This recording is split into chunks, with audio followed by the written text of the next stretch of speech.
Hi, everybody. Welcome to FNS Wrestling Podcast. I am your host, back in the basement for a third day in a row to talk about some more wrestling. This time it is Ring of Honor episode 522 from September 17th, I believe. So welcome back if you're a regular listener to the podcast. Welcome if you're a new listener. I do the Ring of Honor every Monday. I just did a Impact Wrestling Victory Road review yesterday, and then every Saturday my son and I do what we like to call our flagship show, where we talk about NXT, AEW Dynamite, Impact Wrestling, some trivia, some news, some rumors, and an update from the world of wrestling action figures. So if you'd like to check that out, we'd really appreciate any listens you can give us there. If you'd like to contact any of us at, well, either of us, I guess, at FNS Wrestling, it's fnswrestling@gmail.com. FNS_wrestling_podcast on Instagram, or you can leave a comment in the on YouTube if that's where you're listening. I promise I'll get back to you no matter how you contact us. At this point, I respond to everybody that does, so I'd love to hear from you. What did you think of Ring of Honor? What do you think of Impact Wrestling?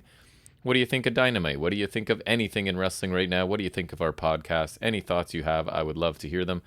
Hope you guys are doing well. Just starting out my Monday, had a busy day at work, and I came home, watched about an hour of Ring of Honor, and then it's sort of my therapies to come down here, just forget my troubles of the day, talk to you guys about some wrestling, and I figure we should do that now. I don't really have much else to say, so let's transition right into talking about Ring of Honor episode 522.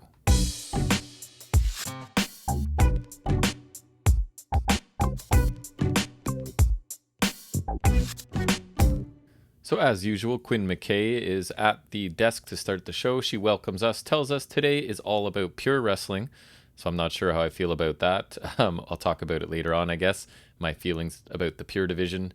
Some of you may already know, but I'll save it for a bit later on this episode. So she talks about needing to eat, sleep, and breathe wrestling to be successful in this pure division. She talks about how the Foundation have been sort of dominating the division and trying to purify wrestling throughout the pure division. So tonight in the main event, we're going to see Mike Bennett, kind of new to the pure division. He's going to take on Rhett Titus of the Foundation. But first, we're going to get a pure division gauntlet match. She then reminds us that in these gauntlet matches, any rope breaks and closed fist warnings carry over from match to match, because in a pure match, you only get 3 rope breaks, you only get 1 closed fist, and after that, you're DQ'd for another closed fist, and anything else, there are no more rope breaks, so you can't use that to break up a pinfall or a submission. So they carry over in this gauntlet match, which the gauntlet match here, because it means different things in different companies, it's just 2 guys start out, and then whoever wins stays, and another person comes out. So ahead of this match, they didn't tell us how many participants were in it. They didn't let us know who any of those participants were, but basically we move right over to commentary, and Ian Riccaboni greets us and lets us know that Eric Martin is the first opponent, and he makes his way to the ring to start out this gauntlet match. So Mike Malonis of the Beer City Bruisers, the Bouncers is what they're called. So he's a 400 plus pound man. He has joined commentary.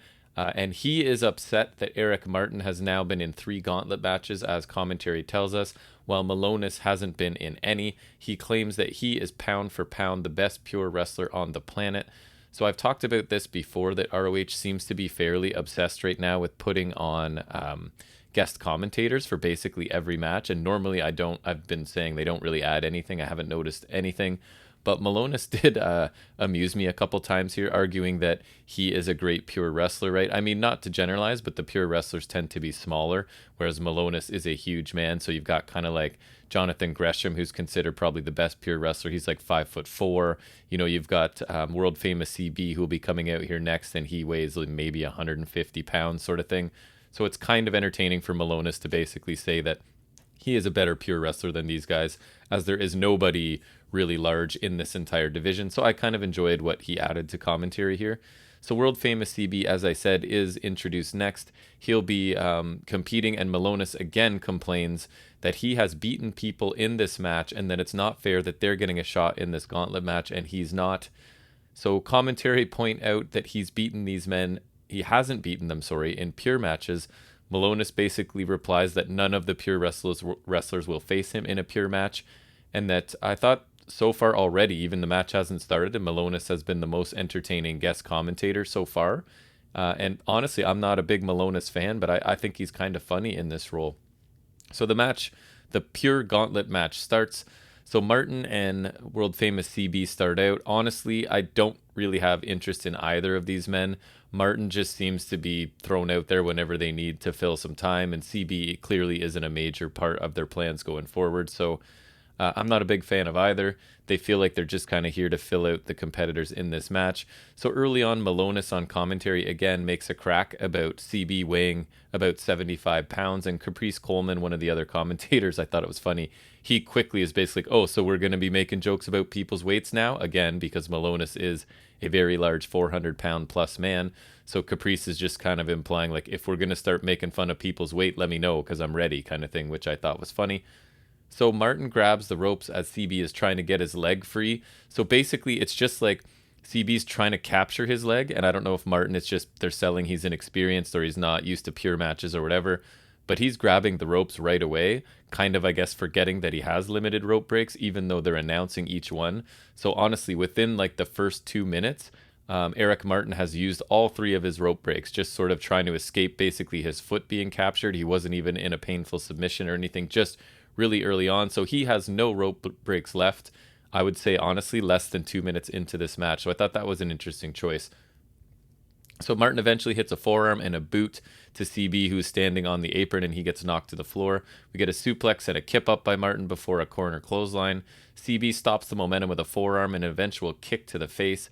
A unique sort of backbreaker submission by CB, and Martin has to quickly tap out here. So I'm going to talk about kind of each fall as they happen. This fall, honestly, was only a couple minutes. I didn't think it looked very good. Martin looked kind of slow, and when they're trying to sell these transitions and counters and things, it really wasn't very quick or clean looking in this case. This guy might not be very experienced. I don't know, or maybe CB's not the greatest technical wrestler either, but I didn't think it looked very good.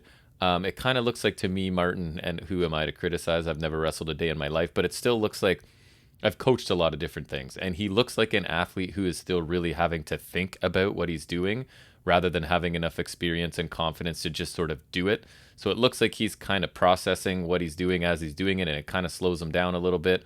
So I think they just wanted to get him a couple minutes of TV experience maybe, and there's nothing wrong with that. Maybe they have plans for him in the future, or they just want to get him some experience. That being said, I did not find this first fall very interesting at all. So the next person to come out is Delirious. So he's going to face the world famous CB as the winner, as I said, sort of stays on. And commentary quickly remind us that Delirious actually trained world famous CB, apparently. So the code of honor is adhered to before they face off. We get sort of frantic holds and counters, so a little bit quicker pace here for sure to start, and it's a stalemate early on. We get a knuckle lock, a chin lock, more holds and counters on the mat. Head scissors by CB, and Delirious uses his first rope break. Malonis claims that he can do what the pure guys do, but they can't do what he does. So I thought this was kind of interesting heel logic, right? Because he's trying to imply that he can wrestle the pure style, that he knows all kinds of holds and counters, but then he's saying he also would bring some massive power to the division, and they can't match what he does. So I like the logic of, I can do what they can do. Maybe he's wrong, but at least in his own mind, and that's cool. But that they can't do what he does. So I think it's interesting heel logic. Again, I kind of enjoyed him on commentary. So Delirious in this match is going for his Cobra Clutch a lot. So this is the first time he puts it on here, but CB fights out of it. We then get, so Delirious does like his random rope running where it's not sort of across the ropes. He goes diagonally to the next, and then sort of CB does the exact same thing, but then we get a dragon suplex by world famous CB. Cobra Clutch is applied again by Delirious. He turns it into a suplex before hitting a discus clothesline for 2. Another Cobra Clutch, this time transitioned into a backbreaker. We get a triangle choke by Delirious. Then he grabs CB's arm and sort of wrenches on that as well. Commentary, especially Riccaboni, he gets excited about some things. So he's freaking out about this. And CB has to tap out. I mean, I thought this fall was pretty uneventful too, if I'm being honest. The Cobra Clutch transitioned into a couple moves by Delirious was cool, and definitely these guys were working much quicker than the first fall. But CB really didn't do anything impressive in this fall either. But at least I guess it was really quick for me, and it's going to be a theme, and I'll come back to it when I talk about this match, as a whole. just too much mat work and not enough payoff for me. So it's not really my style. But let's continue on. The next entrant is LSG. So he comes down and it goes to a commercial, and I just wanted to comment here because this podcast is obviously after the Dark Side of the Ring with the Flight from Hell, where Ric Flair's commercials are apparently being pulled and paused. Well, not where I live in Canada, because literally every single commercial break, I want to say, or at least all of them, but maybe one or two, had Ric Flair in those same insurance commercials. So clearly he has not been completely canceled, or even I heard that these commercials were going to be paused for a while until things cooled off. But up here in Canada, at least where I live, I got them constantly. So after hearing all this stuff about Ric Flair, didn't really make me happy to see him on my television. But anyways, I just thought I'd let you guys know. So we get a shoulder tackles to no advantage and a strike exchange. It's now LSG and Delirious to remind you. We get a backbreaker and a Cobra clutch by Delirious, and LSG uses his first rope break. Neckbreaker by Delirious. LSG then takes control with chops and strikes before some running forearms, including I think the last one was a springboard forearm. Missile drop kick to LSG's back, then a suplex with LSG's leg trapped. Cobra clutch by Delirious, countered into a flatliner and then a Muda lock. And LSG ends up tapping out to this. So this was another really quick fall with really nothing of significance happening here. There's not a lot of memorable stuff going on. It's just kind of quick little falls with a lot of holds and counters and people tapping out, basically. So I feel like at this point, I'm waiting for the real contenders to come out. So my guess at this point, watching the show, is that, okay, so we're starting out with some smaller names, and they're going to be kind of eliminated quickly without much fanfare or much really happening. And then we'll get to some of the bigger names in this, and they'll really get a bit more time, and they'll get to showcase a bit more. Nope. But anyways, we'll get there. So Joe Keys is the next entrant, and Malonis is angry again because this is yet another guy that he has beaten before. So we get some quicker holds and counters between these two to start. We get a bulldog countered into a backbreaker by Keys, which I thought was cool because I don't think I've seen it before. Another backbreaker by Keys, and then a third. Forearms by LSG, but an abdominal stretch by Keys that gets countered with a hip toss from LSG.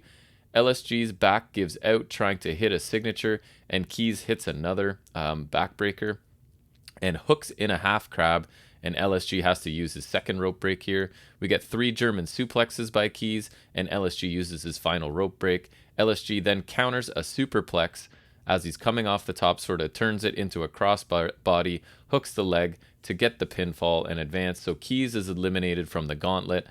And so far, I thought this was the best fall so far. Still nothing amazing. It got a bit more time, and we got what I like to call professional wrestling moves and not just like amateur style holds and counters. I'm realizing I need a bit of that in my wrestling. So there were some suplexes, there were some backbreakers and things like that. So I preferred this, and I kind of like Joe Keys. I don't see why he couldn't have advanced past LSG here, but I think Keys has some potential, and he makes a believable heel. Even commentary talked about how aggressive he looked. So I thought he was good here, but he got eliminated. So it's LSG, and the next entrant is Brian Johnson, the Mecca, one of my favorites in ROH, not mostly, but largely due to his promos and just anger and bitterness constantly from him. I quite enjoy it. So he comes out, and as he always does, has a microphone as he makes his entrance, and he insults the other members of the match, basically says that he's going to rewrite history, and that Pure is spelt Mecca because he is the Mecca. So commentary are surprised a little bit, it seems, that Johnson is now in the Pure division, because when all of this started, they haven't really talked about it much since. They said that you were kind of in one division or the other. So if you were in the Pure division, you weren't competing in the television. So there was Pure, television division, and heavyweight. And that basically, whichever one you were in, that's the one you were in. So Brian Johnson seems to have moved from one of the other divisions. I wouldn't even say for sure which one he was in because they never really mention it. But now he's in the Pure division somehow. Commentary seemed to be a little bit surprised. So I don't know if this is just they've forgotten that they said that in the beginning, that you're locked into these divisions, or that they're just not updating us on it, because I don't feel like they ever really mention who's in what division. But anyways, Brian Johnson in the Pure division. We get aggressive corner spears right away by Johnson. LSG hits a forearm, his rocket by Baby, which is his signature, and then his finisher, which I forget what it's called. But anyways, Brian Johnson is too close to the ropes and gets a rope break here. So Johnson uses his one closed fist So he hits LSG's down, and Johnson gets the pinfall here really quickly. He has his feet up on the ropes, and unfortunately, the ref looks really bad because he was at an angle where he could for sure see that Brian Johnson had his feet up on the ropes, but he didn't really seem to care too much or had to act like he didn't notice. So basically, this was a couple minutes of ring time for this fall. Johnson gets the win. The code of honor is adhered to, but Johnson, I liked it because he's just berating LSG the whole time. They're sort of in the middle of the ring shaking hands. And to my surprise, this is the end of the match. The match is over. Brian Johnson is your winner. There was no mention of how many people would be in it, no mention of who would be in it, no mention of like, hey, Brian Johnson's the last person coming down. So I was a bit, unless I missed it, and I don't think I did. So I was a little bit surprised that this is just over. And then that was the way it went out. Like Johnson wrestles for a couple minutes, gets his feet up on the ropes after using, I like that, right? Like he is a heel through and through. So he used his closed fist to win a pure match. And he had his feet up on the ropes as a bonus. So that's really cool. But again, a little bit surprised by this match. Honestly, I didn't care for this match at all, pretty much. And I try to usually be pretty positive, but there was no lack of star power here. Like nobody that really matters. Hopefully Brian Johnson starts to matter a bit more because I really like him, but he really hasn't very much to this point. So not really much star power, a lack of time for each fall. The falls were really quick, and generally just a lack of excitement. None of the falls were interesting, I didn't think. It felt like they just kind of put whoever was backstage at the time into this match that they can call a pure division wrestler. I thought this was pretty disappointing, and I would go as far to say there was not one memorable thing from this that happened. So if you ask me next week, hey, what was something cool that happened in that gauntlet match, I would not be sure what to tell you. So that's not a good sign. Just not much interesting going on here so far. But then we get the main event, which is another Pure Rules match. It's going to be Rhett Titus of the Foundation taking on Mike Bennett. So Tracy Williams accompanies Rhett Titus to the ring, and guess what? He joins commentary because somebody has to. I don't have any notes on him on commentary. He obviously didn't catch my ear at this point, so nothing really exciting from him. Then they show, it's kind of strange, as Bennett's coming out, I guess, they show an awkward highlight of Bennett kind of randomly tapping out to Jay Lethal. And even commentary have nothing to say about it. So it seems odd that you would show this guy as you're trying to tout him as a pure wrestler now, and you show a clip of him tapping out to somebody else. It almost felt like the wrong clip was aired or something, because commentary didn't quite seem to know what to say about it either. So I thought that was interesting. So this one, surprise, surprise, starts out on the mat with some holds and counters early on. Then we get a test of strength, and Bennett gets the advantage until Rhett Titus bridges out with Bennett's full body weight on him, which is pretty impressive for sure. We get a head scissors escaped, and it's more holds and counters. Shoulder tackle by Bennett, abdominal stretch by Titus, Boston Crab by Titus, and Bennett has to use his first rope break.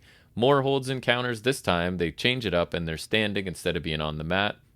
Bennett uses another rope break to avoid a belly-to-belly.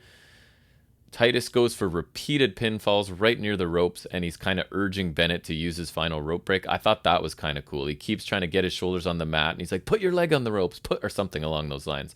So I thought that was a cool touch. He really wants him to use up all of his rope breaks. We then get a chop exchange, a bunch of standing switches, a discus forearm from Bennett that actually looked really nice, and Titus uses his first rope break here to escape a pinfall. We get a kick to Titus's leg, a dragon screw, and then Bennett a few more holds and things to work on Titus's leg.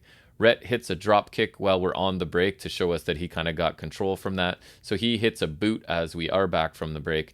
Bennett has no more rope breaks at this point, we're told. So Titus applies a hold in the ropes that is focusing on Bennett's back, kind of bending him backwards with the rope sort of in his lower back. Titus slowly then goes up top because he's selling the leg injury, right? So he can't quite get up there as quickly as he normally would. Bennett catches him, kind of applies the ankle lock while he's still on the ropes and sort of drags him off. And Titus then has to use his second rope break to get out of that ankle lock. So a little bit more leg work by Bennett, and they're slapping each other at this point. Titus's leg gives out as he goes for another belly to belly.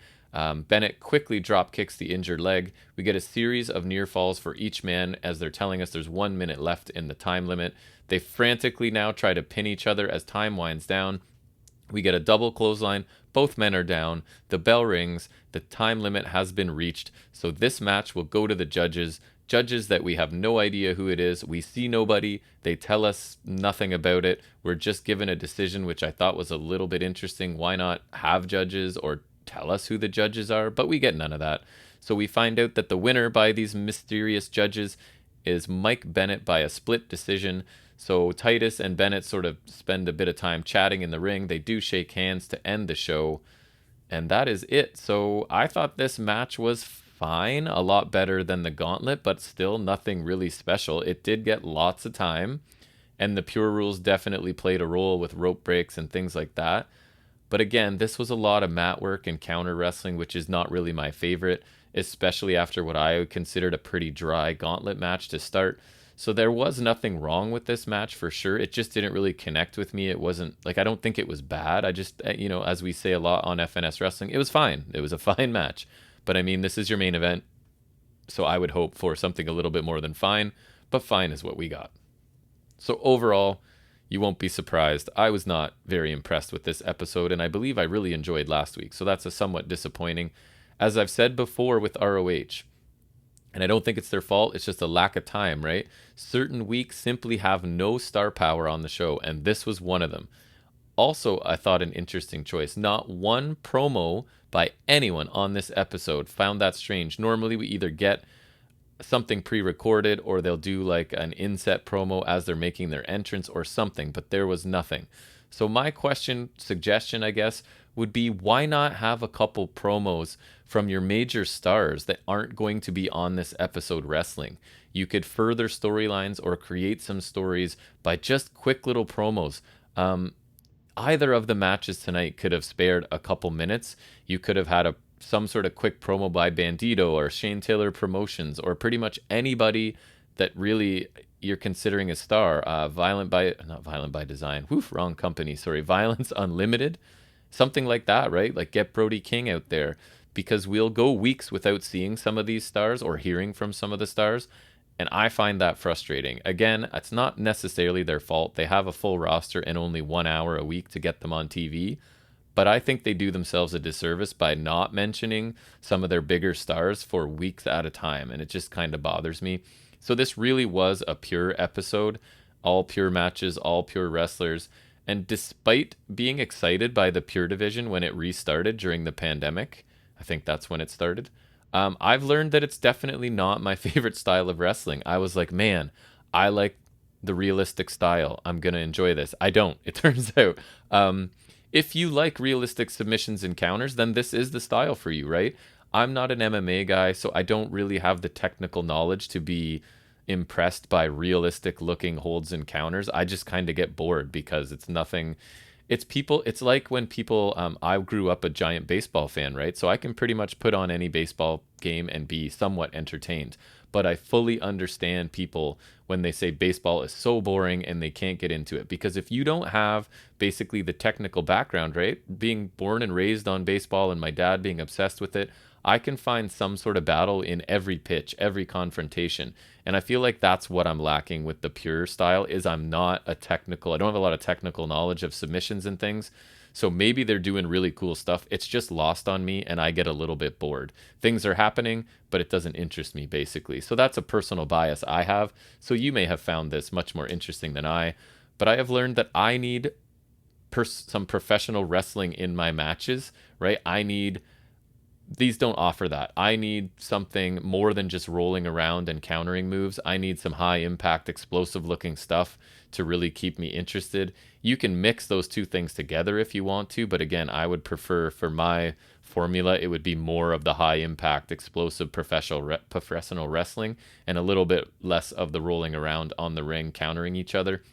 So combine that's mostly what we got on this show with not one, I would suggest, no offense, Brian Johnson, not one top tier talent on this show. Maybe apologies to Mike Bennett and Rhett Titus too, but I don't think they're top tier talent in ROH right now. So I would have to give this episode a C, which is a pretty low grade for me.